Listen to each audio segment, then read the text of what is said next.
ಕೃಷ್ಣ ಮತ್ತು ಸುಧಾಮ ಸಂದೀಪನಿ ಗುರುಕುಲದಲ್ಲಿ ಓದುತ್ತಿದ್ದರು.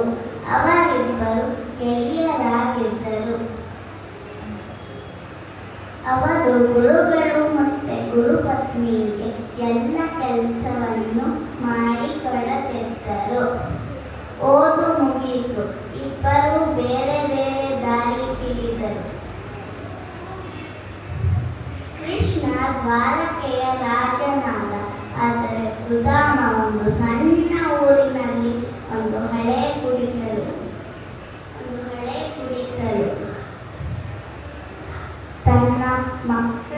ತನ್ನ ಹೆಂಡತಿ ಮತ್ತು ಮಕ್ಕಳ ಜೊತೆ ಇದ್ದ.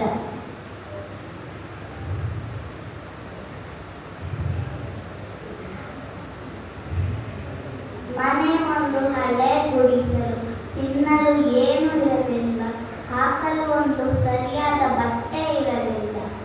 ಸುಧಾಮಗೆ ಇನ್ನೊಂದು ಹೆಸರು ಕುಚೇಲ, ಅಂದರೆ ಹರದ ಬಟ್ಟೆ ಹಾಕಿದವ ಅಂತ ಅರ್ಥ. ಆದರೆ ಸುಧಾಮನ ಹೆಂಡತಿ ಏನು ಹೇಳುತ್ತಿರಲಿಲ್ಲ. ಒಂದು ದಿನ ತನ್ನ ಮಕ್ಕಳು ಹಸುಕೊಂಡು ಮಲಗಿದ್ದು ನೋಡಿ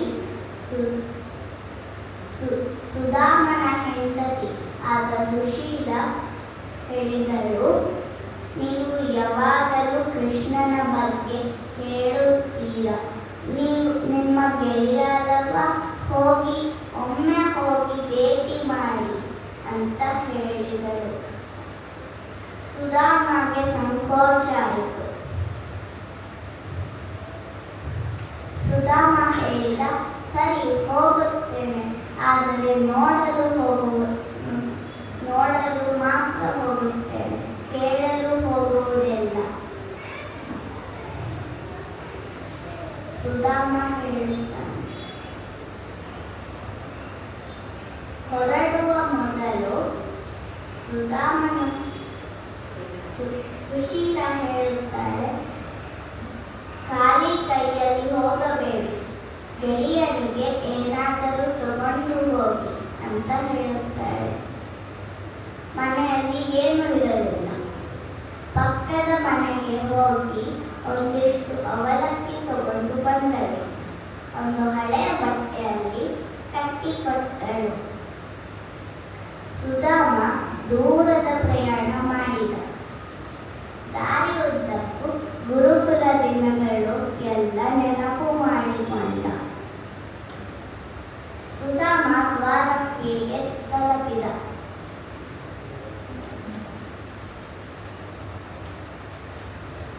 ಅಲ್ಲಿನ ಕಾವಲೆಗಾರರು ಸುಧಾಮನ ತಡೆದರು. ನೀನು ಯಾರು? ನೀನು ಯಾಕೆ ಬಂದೆ ಅಂತ ಕೇಳಿದರು. ಸುಧಾಮ ಹೇಳಿದ, ನಾನು ಸುಧಾಮ, ಕೃಷ್ಣನ ಗೆಳೆಯ ಅಂತ ಹೇಳಿದ. ಸುಧಾಮ ಕಾವಲೆಗಾರರಿಗೆ ನಗು ಬಂತು. ಈ ಬಡವ ಕೃಷ್ಣನ ಗೆಳೆಯ ಅಂತ ಮನಸ್ಸಿನಲ್ಲಿ ಅಂದುಕೊಂಡರು. ಸುಧಾಮ ಹೇಳಿದ, ಆದರೂ ಹೋಗಿ ತಿಳಿಸಿ ಅಂತ ಹೇಳಿದರು. ಆದರೂ ಒಳಗೆ ಹೋಗಿ ತಿಳಿಸಿ ಅಂತ ಕೇಳಿದರು. ಅವರು ಒಳಗೆ ಹೋಗಿ ಕೃಷ್ಣನಿಗೆ ತಿಳಿಸಿದರು. ಈ ಒಂದು ಮಾತು ಕೇಳಿದ ಕೃಷ್ಣ ಸಿಂಹಾಸನದ ಮೇಲೆ ಎದ್ದ. ಬರೇ ಕಾಲಲ್ಲಿ ಓಡಿದ. ಸುಧಾಮನ ನೋಡಿ ತಪ್ಪಿಕೊಂಡ. ಅರಮನೆ ಜನರು ಆಶ್ಚರ್ಯದಿಂದ ನೋಡಿದರು. ಕೃಷ್ಣ ಸುಧಾಮನ ಒಳಗೆ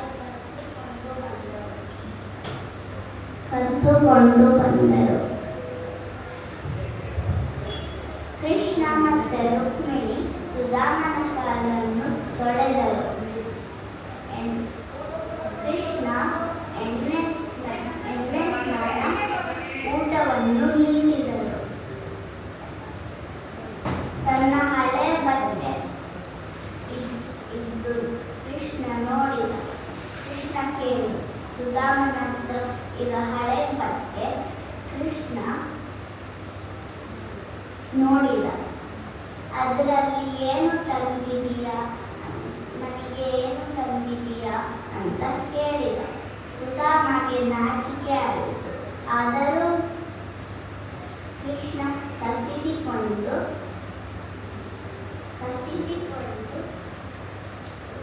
ತೆಗೆದ. ಖುಷಿಯಿಂದ ತಿನ್ನಲು ಶುರು ಮಾಡಿದ. ಕೃಷ್ಣ ಒಂದನೇ ಮುಷ್ಟಿ ತಿಂದ.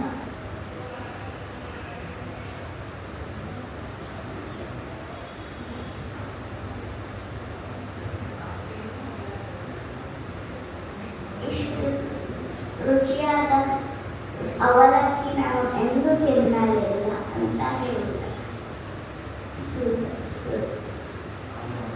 ಎರಡನೇ ಮುಷ್ಟಿ ತಿನ್ನುವಾಗ ರುಕ್ಮಿಣಿ ತಡೆದಳು.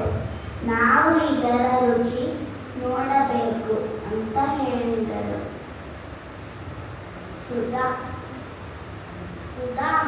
ಸುಧಾಮ ಕೆಲವು ದಿನ ಅಲ್ಲಿ ಇದ್ದು ತನ್ನ ಊರಿಗೆ ಹೊರಟ.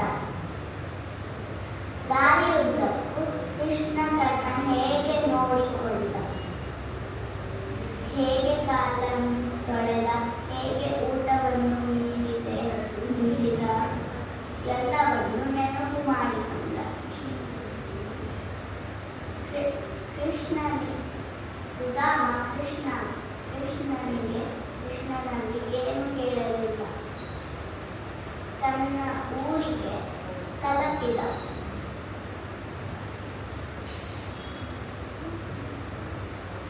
ತನ್ನ ಹಳೆ ಗುಡಿಸಲು ಹುಡುಕಿದ. ಎಲ್ಲೂ ಕಾಣಲಿಲ್ಲ. ತನ್ನ ಹಳೆ ಗುಡಿಸಲು ಇದ್ದ ಜಾಗ ಒಂದು ಸುಂದರವಾದ ಮನೆ ನಿಂತಿತ್ತು.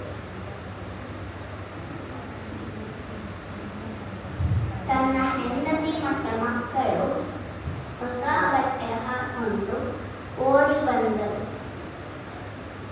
ಸುಶೀಲ ಹೇಳಿದಳು,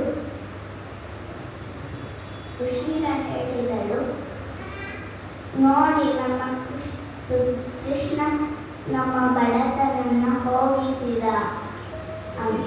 ಅಂತ ಹೇಳಿದಳು. ಸುಧಾಮ ಹೇಳಿದ, ನಾನು ಏನು ಸುಧಾಮಗೆ ಆನಂದ ಕಣ್ಣೀರು ಬಂತು. ನಾನು ಏನು ಕೇಳಲಿಲ್ಲ.